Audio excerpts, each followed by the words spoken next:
Well, the Miami Dolphins are 0-3. Time to open up the mailbag.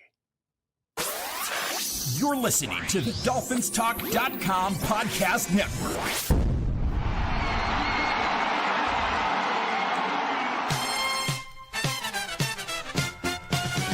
There's a team that's in our hearts. We've got love that won't depart.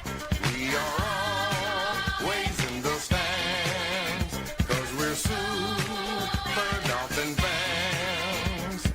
Football is mighty rough. Winning gets awful tough. We're rooting for the Dolphins. Our mighty, mighty Dolphins. We're rooting for the Dolphins. Our mighty, mighty Dolphins.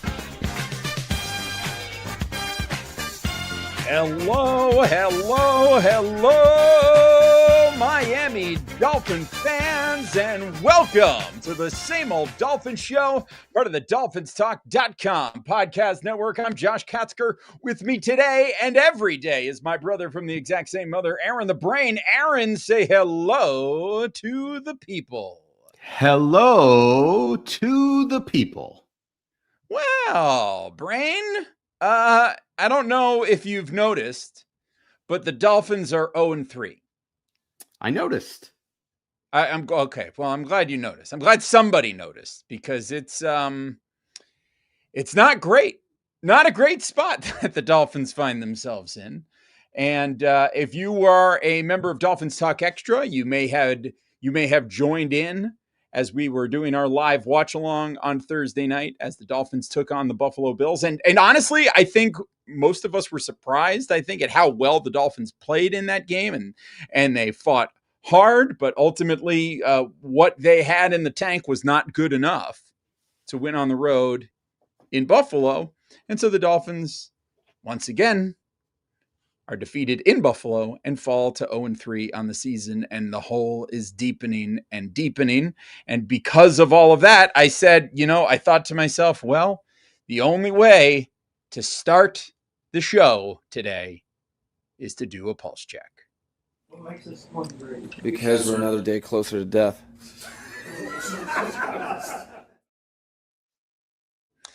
Yeah, that's right. If you're new to the show for this season, we've moved on from the traditional pulse check intro, and we've moved to that one because Mike McDaniel says we're all another day closer to death, which, I mean, technically he's not wrong, but I put a call out there for the pulse check, and some of the answers that I got, well, they give you the sense of where this fan base is right now on the Dolphins Talk Extra Discord. We've got Timbo's resigned, Fish Pilot is indifferent, Patrick Mullen derision, John apathetic, Dolphins Talk Tom is battered, the Jet 305 manure, Martini Jack meh, and Abel is defeated, and Mr. McDolphin is also defeated. So a lot of folks feeling pretty down on the Dolphins just at the moment.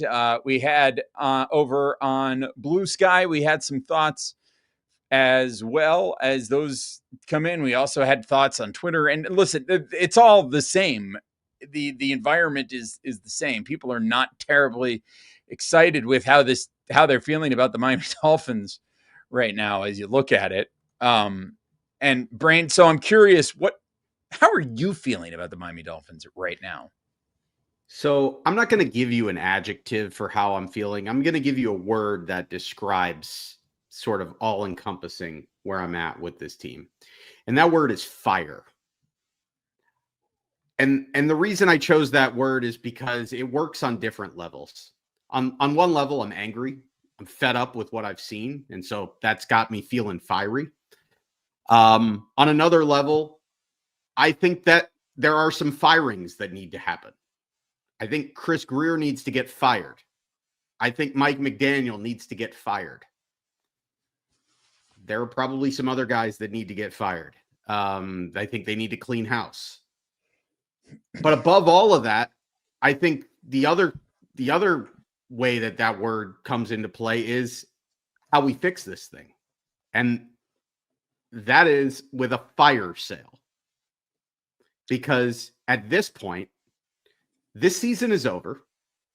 I don't care what they do. I don't care if they win against the Jets and if they follow that up with a win against Carolina. And then everybody starts talking about, well, they've been playing better and they played better against New England than they did against Indianapolis. And they played pretty well against Buffalo. And then they won a couple of games. Maybe they're turning it around. I don't need to see. I've been on this roller coaster enough times. I know who this team is. I know what the ceiling of this team is, and I know that no matter how this season turns out, it's not going to turn out in a way where we say, well, if we keep this thing together, it's going to go where we want it to go next year. No, it's done. It's over. I've accepted it, and the sooner this team can accept it, the sooner we can move on and actually have a plan of action that will fix this thing long term. So my word is fire.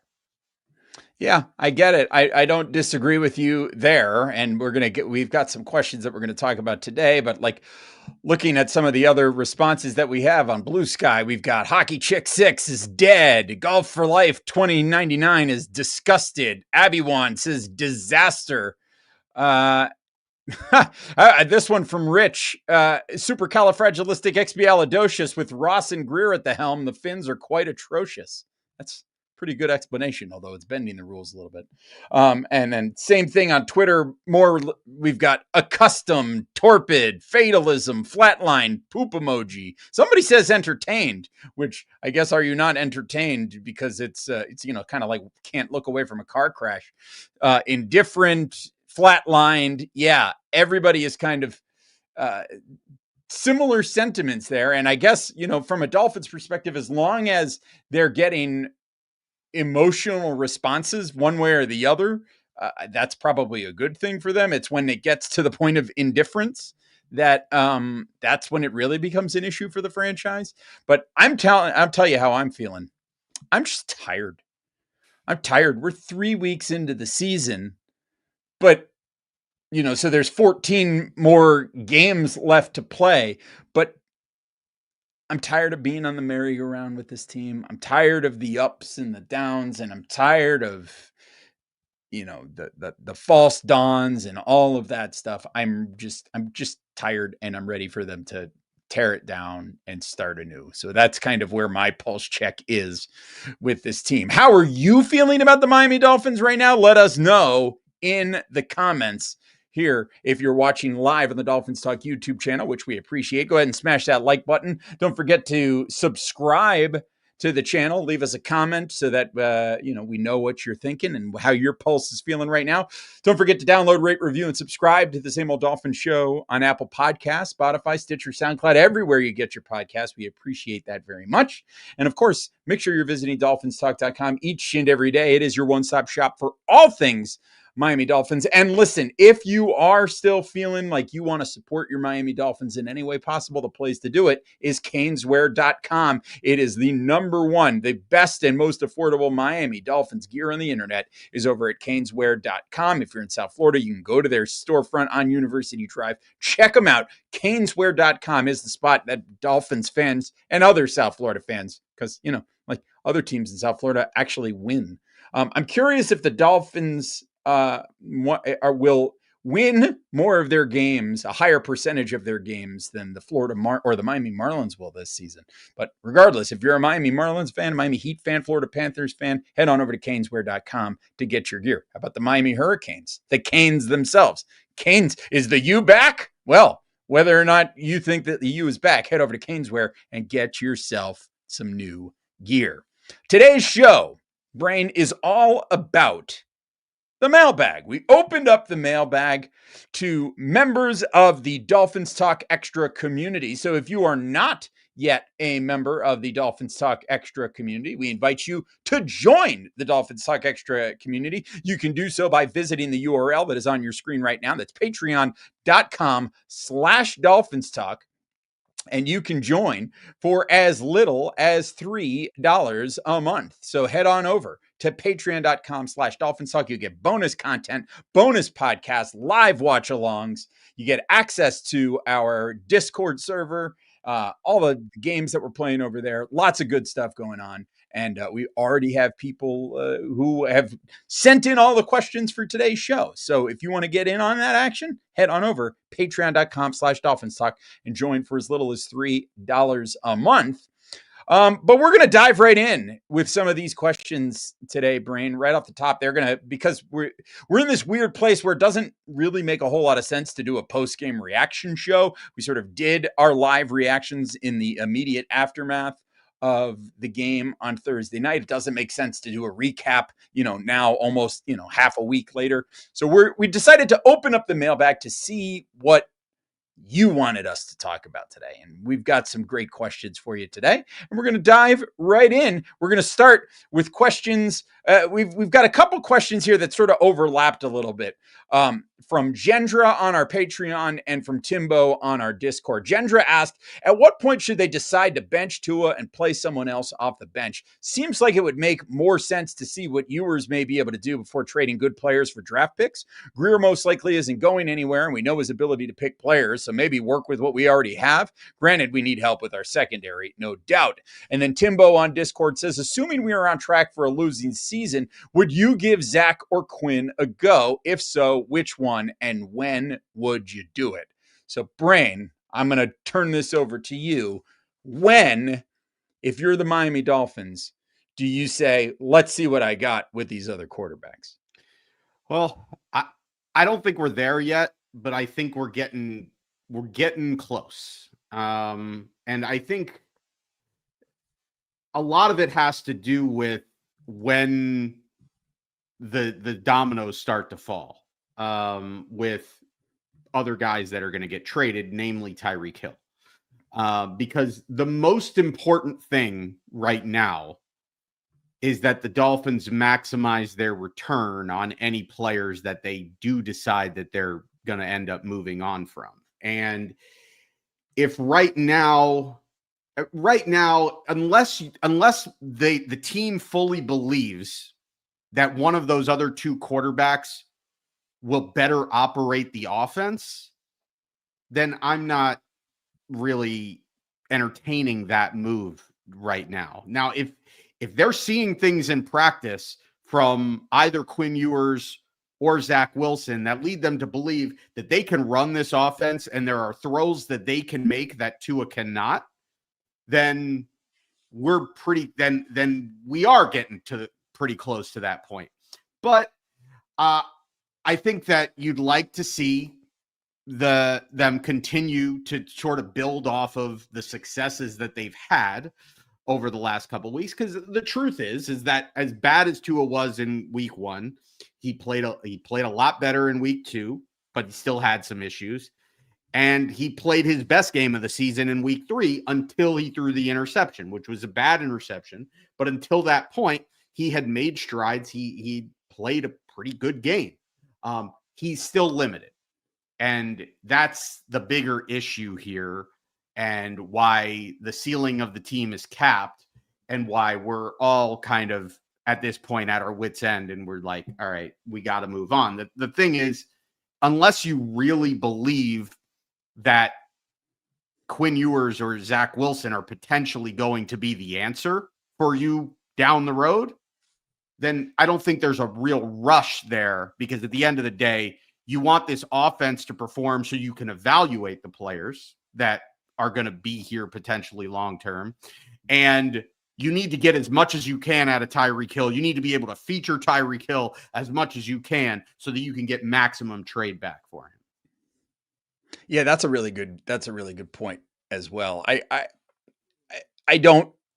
frankly don't see a world unless Tua just becomes completely, I was going to say completely incapacitated, which is not outside of the realm of possibility. But I mean, I don't see a situation. I find it really hard to see a situation where Tua's play becomes so bad that the Dolphins decide we're going to bench Tua in favor of these other guys. I could see it happening maybe in the second half of a game. I can't see it happening on any kind of permanent basis, mainly just because I don't think either of these two guys is a better quarterback than Tua at the end of the day are going to put you in a better position to win. So to me, I would be surprised if that ever came to be, frankly.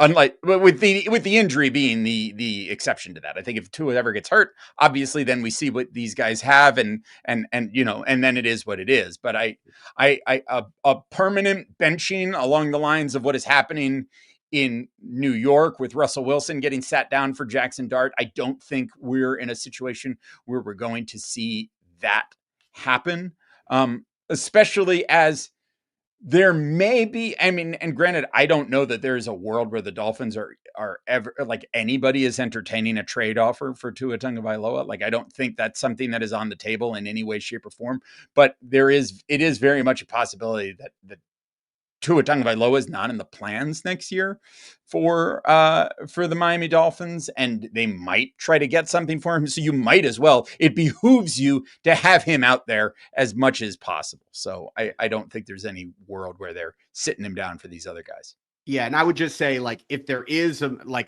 obviously if he gets hurt, that's your opportunity. But if he's not hurt and he's just benched, like, obviously a lot of it depends on how he plays. If he plays the way he's played the last couple of weeks and you continue to see progress, then it's going to be kind of hard to bench him. But of course, like, the trade deadline, like if you're getting to the trade deadline is after the Baltimore game, they're going to have played 9 games. They get to that and they're 2-7 and the season is definitively over and Tua hasn't, like, played really well, then yeah, I could see at that point you're like, look, like, we don't necessarily think that Zach Wilson or Quinn Ewers is going to give us the better chance to win, but we also are done with Tua and we need to see what we've got, and we've got 8 more games to see it. So I could totally see that. Yeah. So I think we're both in agreement. The Dolphins are not sitting down Tua on their own anytime soon. We're going to, speaking of Tua, well, I've got a little fun question with Tua Tagovailoa. It comes from Patrick in the Discord. And Patrick says, if you were going to design a breakfast food, preferably a sandwich, but not necessarily a sandwich or a bagel, although it could involve bagels, and you were going to call it Tua's Breakfast Special, what would that breakfast food consist of? I am going to completely get out of the way of this question. I'm going to just hand this over to you because, food questions, bagel talk, all of that is your realm. So, Brain, take it away. Yeah, so I wanted to stray away from bagels on this, and I'm even going to stray away from sandwiches. I thought of a couple of answers to this. I did have an interesting thought about, sometimes one of my favorite things to do for breakfast is to get some dim sum, a Chinese breakfast, and you go and you get all the little small plates. And one of the things that I like is the rice noodle roll, where they give you like the rice noodle and it's got some, whether it's like pork or shrimp or whatever inside, but it's kind of like a floppy kind of noodle. And so kind of the noodle arm thing, that was a thought, but I was conferring with my wife, Mrs. Brain, on this. And we agreed that Tua is a hotel continental breakfast. On its face, it's exciting. It seems like it could work. It's got all of the ingredients, but it's never really what you want it to be. It's never as good as you want it to be, and it doesn't really sustain you. So the Tua Breakfast Special is the hotel free continental breakfast. With the hot food or without? Oh, and yes, and Mr. McDolphin, you're right. Absolutely. One of the thoughts there was, what do they usually have at these continental breakfasts? Usually they have some sort of sad pastry. And so it would be some sort of turnover. Oh, tremendous work there, Brain. Fantastic. Well done. Well done. Excellent. Let's go to our next question, which comes to us from Carlos on Patreon. He says, the Tua time is clearly ending. So what are the salary cap implications of saying goodbye to Tua in 2026 and not waiting until 2027? And a related question, your opinion regarding whether Tua has regressed and can no longer make some of the throws that he used to make. Brain, do you have the answer to us on the salary cap implications here? Yeah, I mean, the salary cap implications are that, his dead cap, if we move on from him before June 1st next season, it's $99 million in dead cap. And it's, a negative cap savings of 42.8 million, meaning it's costing you $42.8 million to move on from him next season. And you can post June 1st him. And by post June 1sting him, his dead cap only goes down, or it goes down to like $67 million. And you have it only really costs you like $11 million. So that might be the way, because I was on the over the cap, and like, I'm not 100% sure, but this is per the cap calculator at overthecap.com. And, currently, as their current roster is currently situated, if you don't make any sort of adjustments, they're on track to go into next year about $14.5 million over the cap. And obviously there's going to be restructures and cuts that can be made and everything. But if you cut to a pre-June 1st, you're all of a sudden you're $57 million over the cap. And it's like, even doing things like trading Tyreek Hill and cutting Bradley Chubb and cutting Jason Sanders and cutting or trading Minkah Fitzpatrick or cutting Alec Ingold, because if we're getting rid of Mike McDaniel, we might not have a need for a fullback anymore. You can make all of those moves, and you're still going to have a really difficult time fielding a roster, getting cap compliant. So you might have to post June 1st him, which, puts some of the dead cap into the following year as well. Bottom line, it's not a great situation. It really is not a great situation. But if you definitively come to the end of this year, and, maybe we're already there, realistically, it feels like we're already there. But if you come to the end of this year and you just know that, like, Tua is not going to be long for this team, then, you've got two choices. You can move on from him. And whether you do it pre-June 1st or post-June 1st, that's up to you. You're going to take a huge dead cap hit, or you could decide to keep him on board. But, if you're going to keep him on the roster next year because it's better for the cap situation, then he can't be your starting quarterback. There has to be, at the very least, a legitimate competition. Not like we're just bringing somebody in. I think there has to be somebody that can definitively start above him. But I feel like it would just be better for this team at that point, if things continue to go the way it feels like they're going, to just move on from him, because you're going to have to figure out your quarterback of the future. And it might be better for them, even if it's worse in the short term, because it's harder to field a good roster next year. Well, that might ultimately be what's best for this team, because this team probably needs not just one really bad season. They probably need two really bad seasons to really restock the cupboard with draft capital. Yeah. And I think ultimately it is such a big question with Tua, and what do you do with him next year? It's really a question that is going to be up to whoever it is that is the GM when you get to that offseason, and they're going to be the one that has to make that decision about what is the best way forward for the team. And there are a number of factors involved in making that decision. Just to answer the second part of the question about has Tua regressed and our opinion about that, I think it's quite, I mean, you don't have to think too hard about it. It's very clear. Now, there are certainly some people that will tell you that he was always a limited quarterback. And I don't think that's an unfair thing to say, that Tua was always a limited quarterback. But I think when you look at the tape from these first 3 games of the season, you see a guy who is not only regressing in that, like, his footwork is not what it used to be.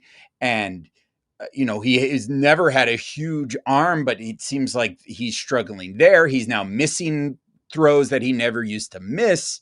When you look at all of that, it I think is fairly clear to see that the physical injuries that he has taken, whether it was his hip injury last year and all of the concussions, or the mental aspect of the way that because of the concussions, he is now constantly, like, afraid to be hit.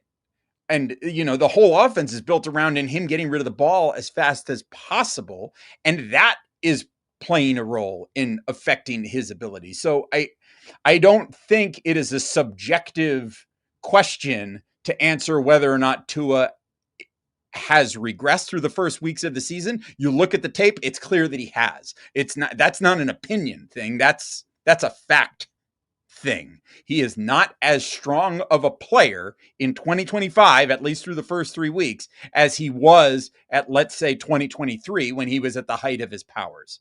So that's my thoughts there. Brain, I want to keep moving here because I feel like we could stay on that question, and I feel like we may come back to that at some point later here. But I want to come to this question, which kind of ties in, from Jamie on Discord, which is, let me put it up here on the screen so everybody can see it. How long will it take Miami to resolve the mess we're in? We're tied to Tua for the next 2 years financially, it seems, although people are reporting we can cut him next season, though the cap cost is magusive, which I bet maybe that's a British thing. I'm not sure. The new quarterback, good choices in the draft, and new head coach and GM. Does the scouting team and injury team also need revamping? Our drafting has just not been good enough. And does everyone need to go? So I think that's a good question. The question really boils down to, how long is it going to take Miami to resolve the mess we're in? And, do they need just to completely clean house? And I'll take this and say that, and I'm going to hide the question a little bit. No, I'll leave it on the screen. It's fine. Here's what I'll say. I do believe that they need to completely clean house from a front office perspective. It is one of the biggest problems with this franchise, is that when the opportunity has come, even down to the tank year and stripping it down, there has always been some form of continuity in this front office.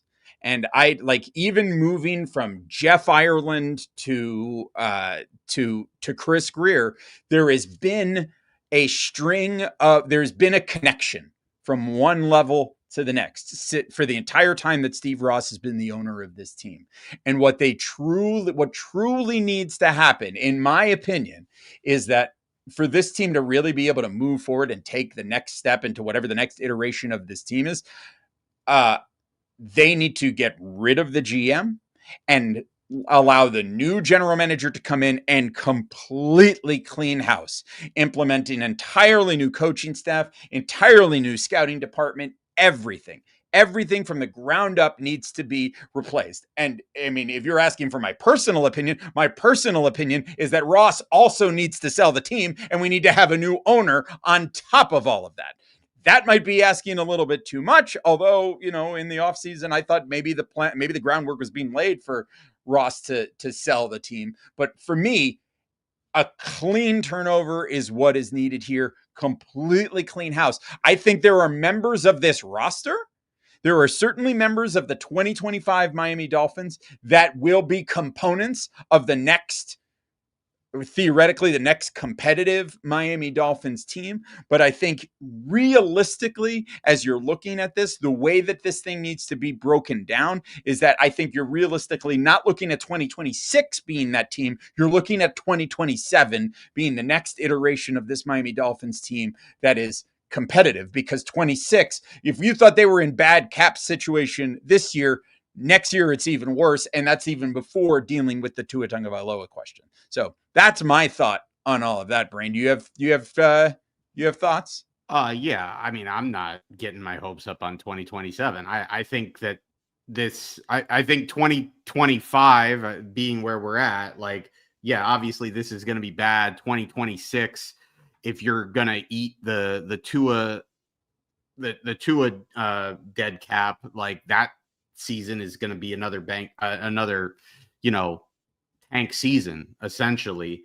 But what you potentially can do is that gives you a whole draft class in 2026 and potentially a lot of draft capital if you have an effective fire sale, and potentially in 2027 more of the same. And so maybe 2027 you can kind of be competitive to the point where you're actually not tanking, and maybe you're actually competing for something of value and you're trying to be a playoff team. But as far as this team actually being like good again, like it's gonna be like at its earliest. I mean, 2027 would be like at its very, very earliest. It would be like I would look at the Denver Broncos. I would look at the Broncos and say, when they went out and they traded for Russell Wilson, and they gave Russell Wilson a huge contract, and they quickly realized that it was a mistake and it was an albatross of a deal, but they were like, whatever, we're going to eat the dead cap. They went out and they had and they drafted Bo Nix, but they were able, that with the draft picks that they made and the coaching that the development of the players that they already had in-house, they were able to actually be a playoff team that following season. And now they're at this point where, I mean, look, they're 1-2. They're, it's a rough start for them, but they're probably still a team that's competing for a playoff spot. And they're a team that is potentially, if Bo Nix is the player that they think he's going to be, they're probably a year or two away from being like a really, really good football team. I think that's kind of like best case scenario, but realistically, I think it's going to take 2 to 3 years if they want to build it correctly, because the last time they did it, they didn't build it correctly.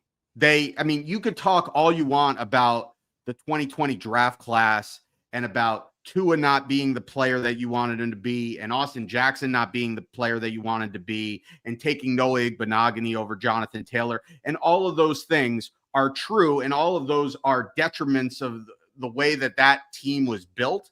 But that's not even the biggest fault.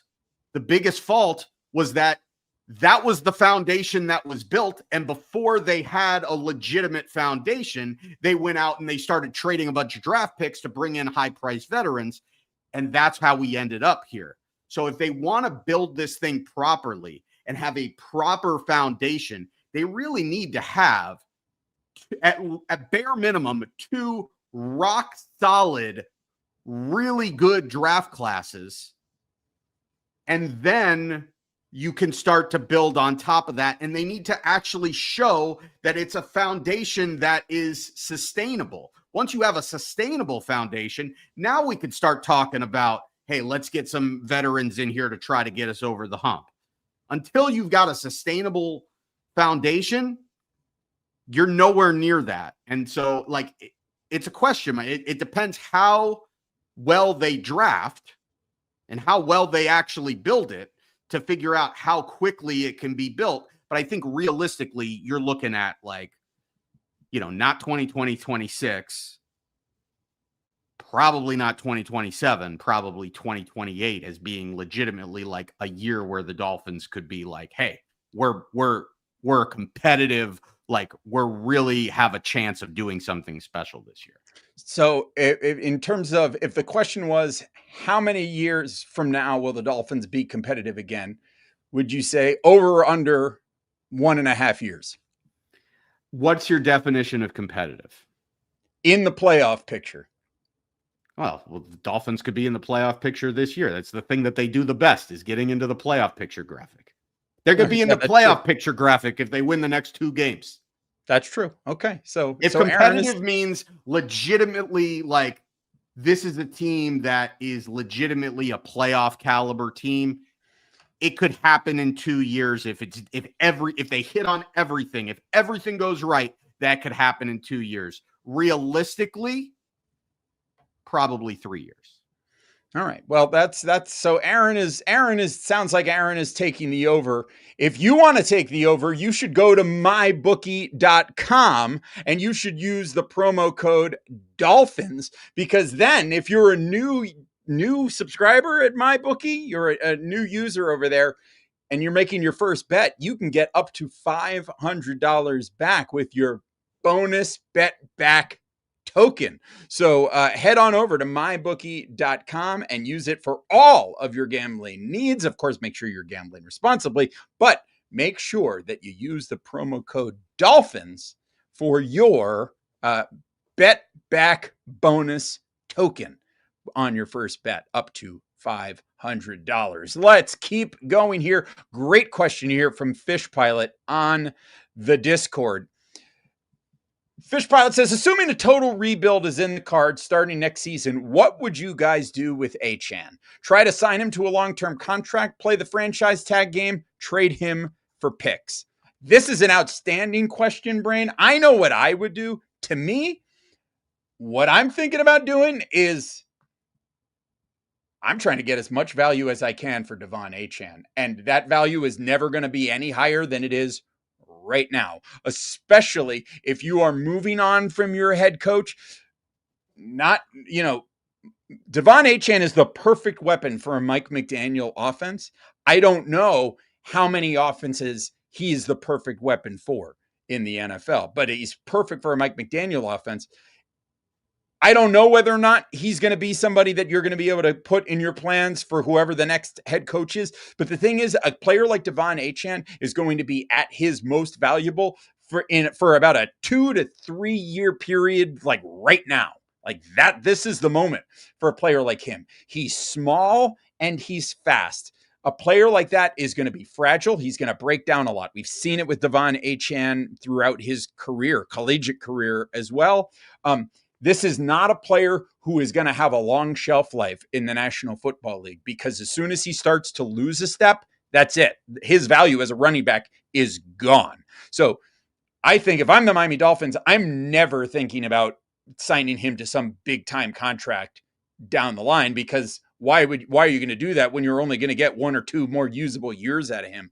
If I'm the Dolphins right now, we've got another question about what to do with the GM going forward. We'll come back to that later.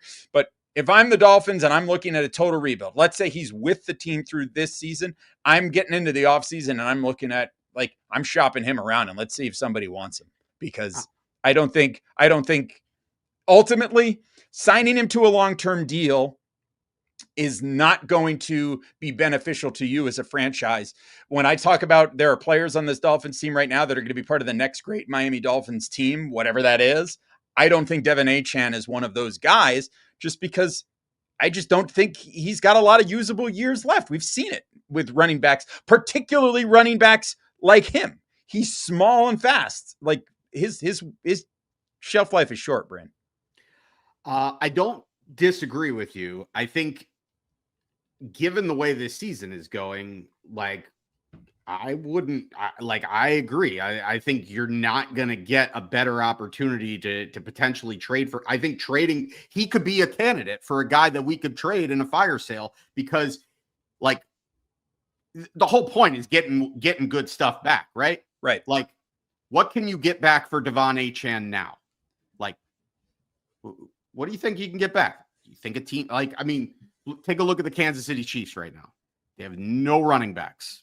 Their offense feels like a mess. Yeah. You give Patrick Mahomes and Andy Reid a weapon like Devon Achane. I think they'd be interested. I think there are other teams. I look at the potentially the Washington Commanders, the Arizona Cardinals, who just saw James Conner go down for the year, and they don't really have a suitable replacement, and they're a team that's trying to get themselves into that stratosphere. They're trying to make that leap into a playoff team. Maybe they're interested. I think there are teams that would be interested, and you could probably get like a second round because Devon Achane. Absolutely. I absolutely agree. I think you can get like a second round pick for Devon Achane right now. And Devon Achane, being that he's in the third year of a 4-year deal, a 4-year rookie deal as a third round pick, let that new team give him a contract extension. Yes.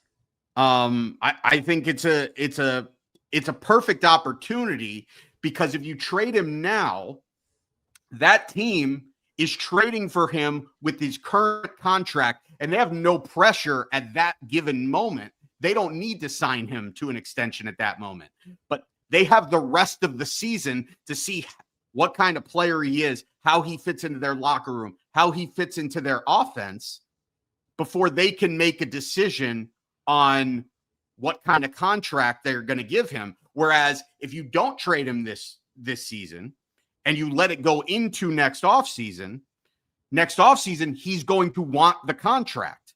Right. Because he's going to be going into a contract year. And that's where that team will now have to say, well, now we don't just have to trade for Devon Achane. We have to commit this many dollars to him, and we have to give him the long-term extension.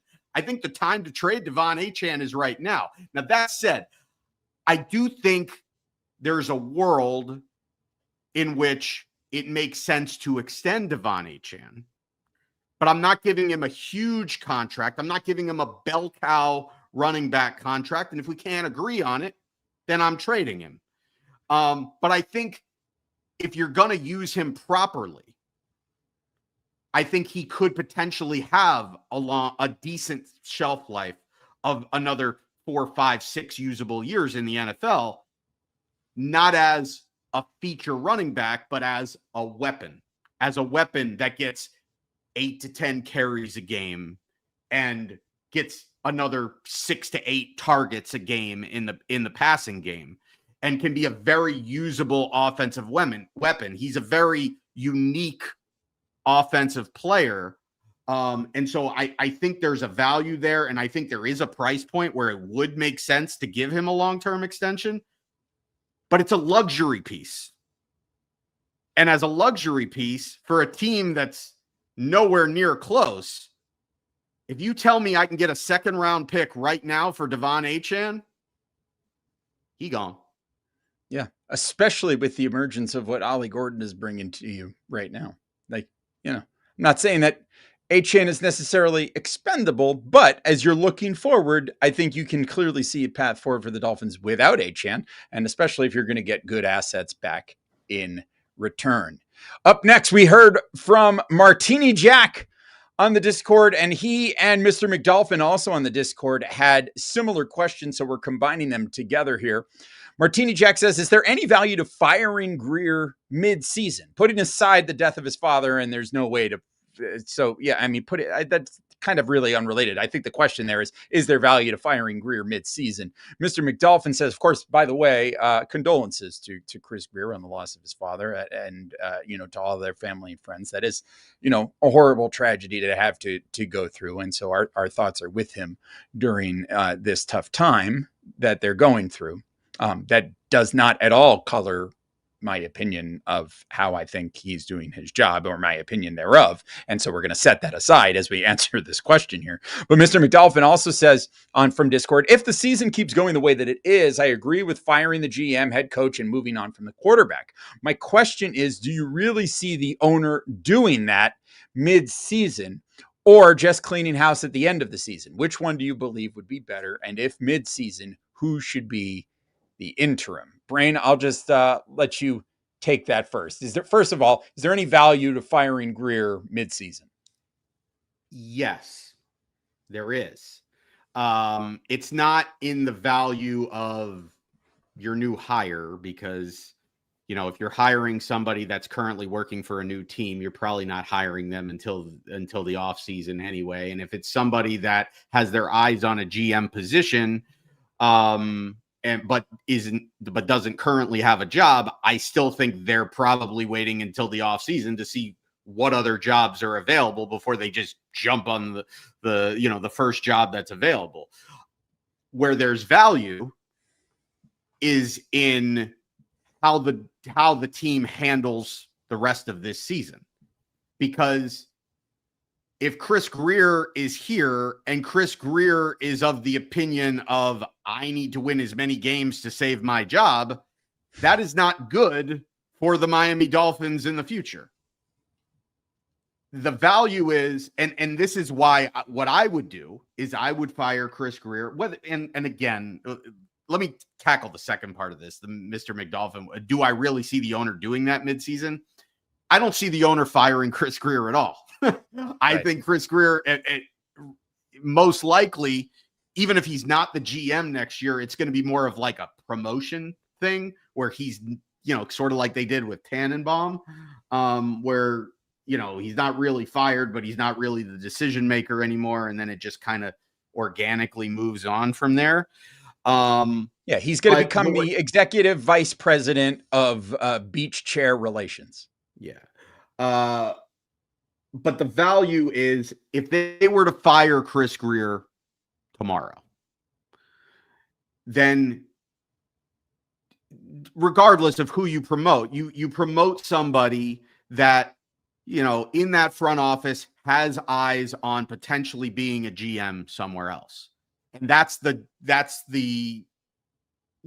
pitch to that person of being the GM, the interim GM, is that, look, they're not interviewing for your 2026 GM position, but they're interviewing for a potential GM position for a different team down the road with the moves that they make with this team this year. And so that gives you fire Chris Greer, you put somebody else in charge.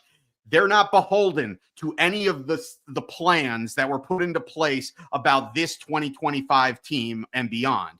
Their sole priority is, let me make the moves that are best for this team in the long run. Let me make the trades. Let me show what I can do as a wheeler and dealer and make the trades that are going to ultimately be best for this team. And he won't be here to see those to fruition. But if he proves that he can make those trades and they're seen as good value trades, that looks good for him in his next employment opportunity. And for the Dolphins specifically, they've now accrued a bunch of draft capital. They've effectively made their team worse in the short term to effectively organizationally tank, which is the way to do it. You don't tank by going out there and not playing your players or, not trying to win. You tank by organizationally getting rid of your players so that your team can't win.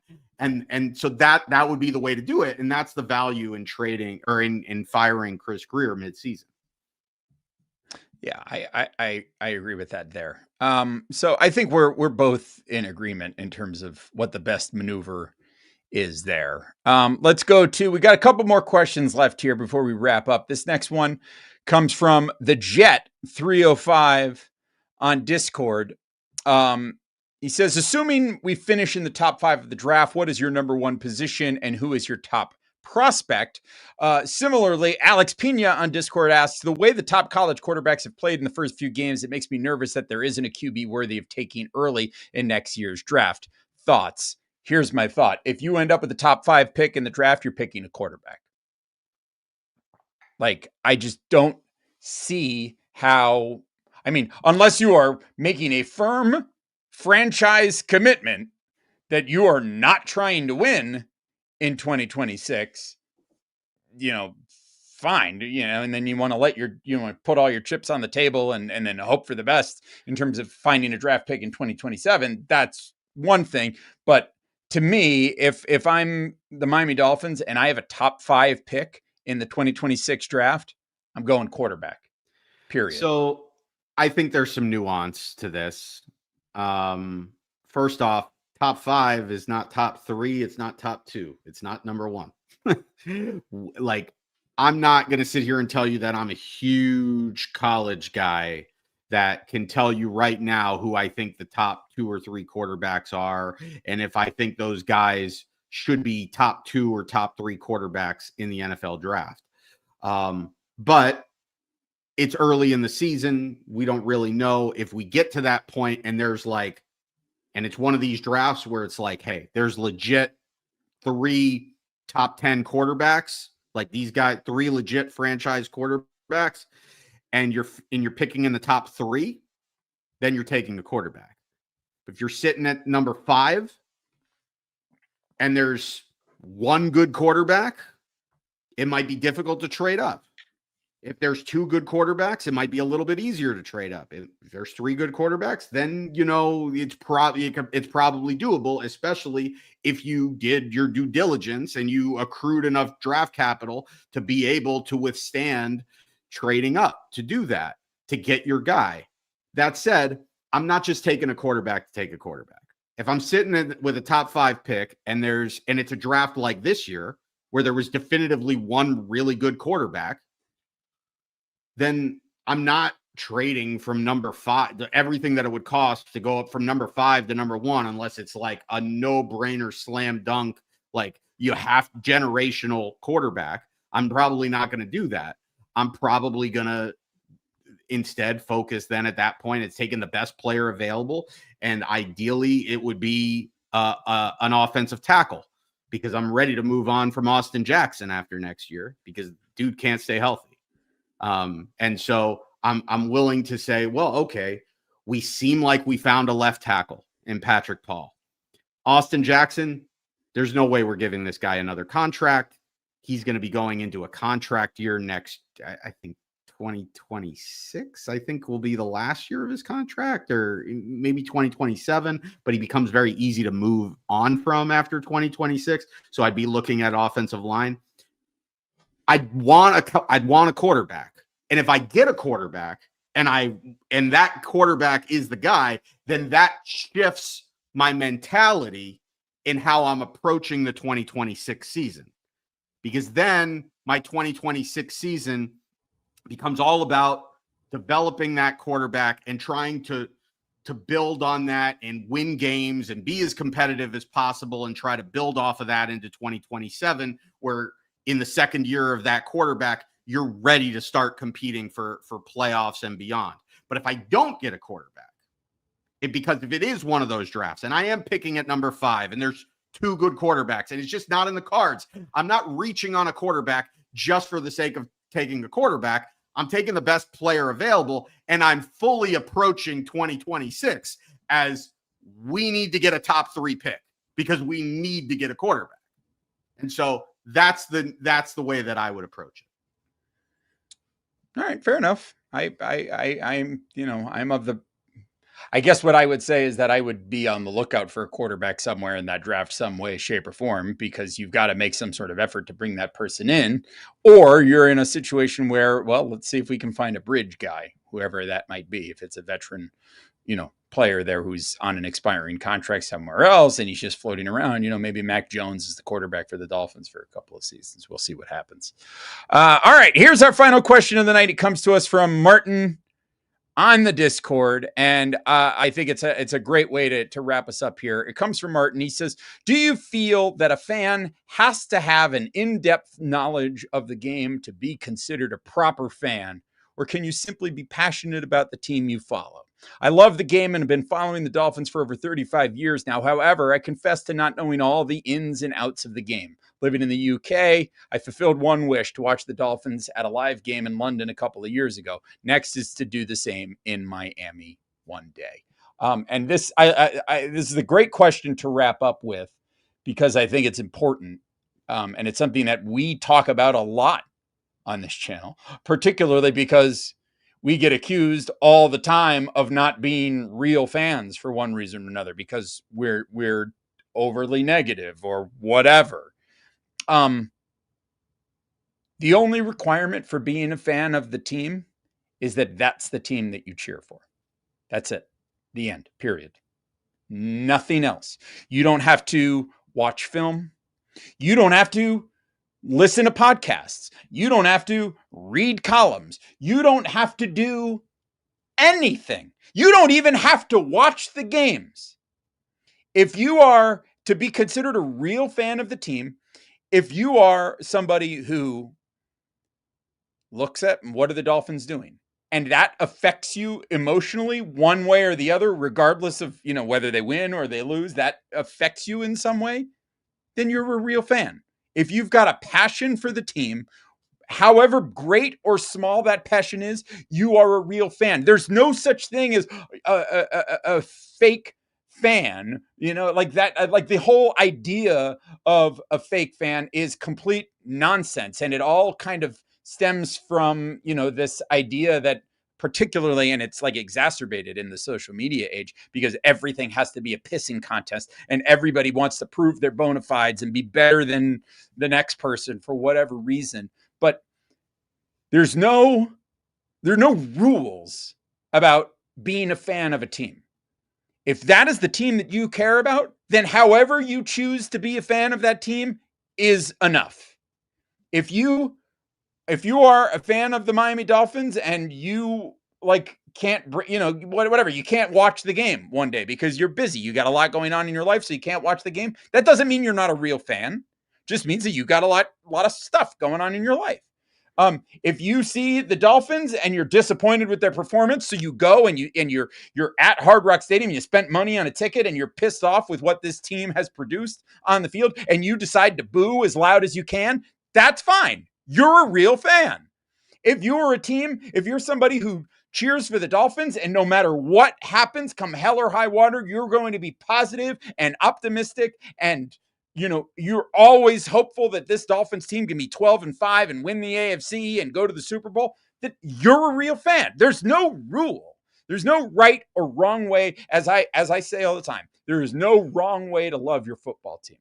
So as long as you care about the team and what they're doing, then you're a real fan. There's no test. There's no threshold that you have to pass to get into the realm of I'm a real fan. That's complete nonsense. And it's all stems from people online, wanting to tell you one way or the other that you're doing it wrong if you do it this way, you're doing it right if you do it this way. Nonsense. You don't need to buy gear. You don't need to spend money. This is one of the things that drives me crazy, is that somebody's they show somebody and he's in his man cave in the basement of his house, and it's so elaborate, and there's Dolphins, memorabilia everywhere, and there's all of these things, and he's got, dozens and dozens of signed jerseys and things, all of this stuff that has been collected. It's you don't need to make some sort of, I think it's nonsense that person is somehow a bigger fan of the Miami Dolphins than, somebody who's, working really hard and, checks the scores every way, doesn't always get to watch, but cares deeply about the team, but, just chooses to invest their money elsewhere. That doesn't make them less of a fan, because you know what? Not everybody has those kind of resources to spend on that kind of stuff anyway. You're not less of a fan because you can't afford an authentic jersey. You're not less of a fan because you buy some cheap knockoff from, Korea or whatever it is. That doesn't make you less of a fan. There's no, I find the entire thing, the idea, the concept of a scale of fanhood to be just complete rubbish and nonsense. If you care about the team, that's what matters. And that's all I have to say about that. I agree with a lot of that. I think, there's not necessarily a right way to fan, a wrong way to fan. I do, however, feel like at a certain point, a fan, if you're truly, truly invested, there are levels of investment in fandom. It doesn't make you a bigger fan or a better fan or a worse fan, but if you're truly, truly invested in your team, and I don't mean necessarily financially invested, I mean emotionally invested. Like if you're emotionally invested into your team, you get excited to see what they're going to do. You get heartbroken when they lose. You're thrilled when they win. You're crushed when they have, however many years, the 25 years of not winning a playoff game. You're despondent, but you still come back for more. Like, you're a real fan. We know that you're a real fan. I think there's a certain obligation. When you're truly invested, there's a certain obligation to your fandom to be objective and not be delusional. I think that and where we're at right now with the Dolphins, and look, like, you don't need to be like, you could totally be a casual fan of the Dolphins that I don't follow the ins and outs of the business and what's going on, Monday through Saturday. But Sunday at 1:00, I'm on my couch and I'm watching the game. And there's value in that. And you're a real fan for doing it. I'm not saying that you're not a real fan. But if you're really, truly invested in being a more diehard fan, there is a certain level of obligation that comes with that. And at this point in our Dolphins fandom, I believe that the diehard Dolphin fans, and like, if you're really like watching a podcast live, you're subscribing to a Patreon, and you're talking on the Discord, you're really investing the time and energy and emotions into this football team. I think there's an obligation right now that you as a fan need to take some control of your organization, because the organization right now, and this is every NFL team, it is a business. They live to make money. Do they want to win? Sure, they want to win. The main reason they want to win, there's money in it.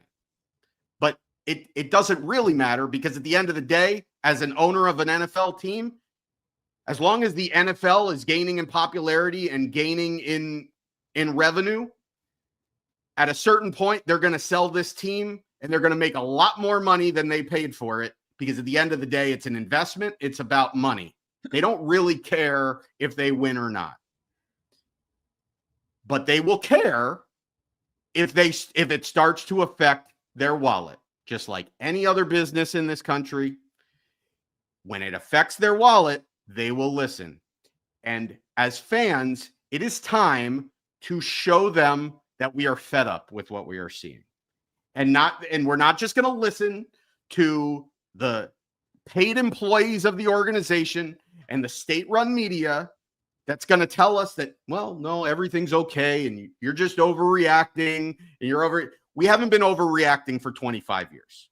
When your team hasn't won a playoff game in 25 years and your owner and your GM and your coach are actively telling you all off season that they're trying to win, even though you're kind of looking at it a little sideways and going, well, it doesn't really seem like you're trying to win, but they're telling you, and then their state-run media is telling you, no, they're actually going to be really good. They're going to be better than you think they are. The national media just doesn't know what they're talking about. And then they start the way that they've started, and they look exactly what you thought they would look like when you started looking at them sideways. It's time to tell them to shut the hell up. It's time to trust your gut, know that this team sucks, and know that you as a fan have an obligation not to accept this bullshit anymore.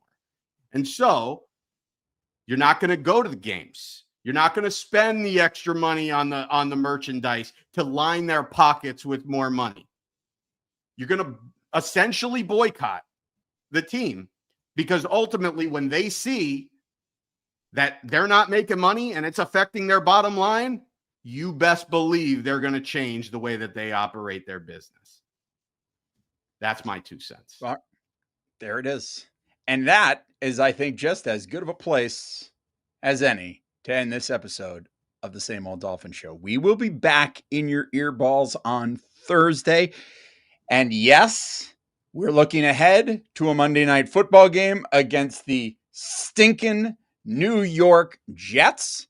So if you're a longtime listener of the show, we are definitely going to be doing a little singing this week here on the Same Old Dolphin Show. So we'll catch you on Thursday. In the meantime, a reminder to everybody, if you do want to get involved in future mailbag shows, the best way to do it, the best way to get your question answered on the show is to sign up for Dolphins Talk Extra at patreon.com/Dolphins Talk. You can sign up for as little as $3 a month.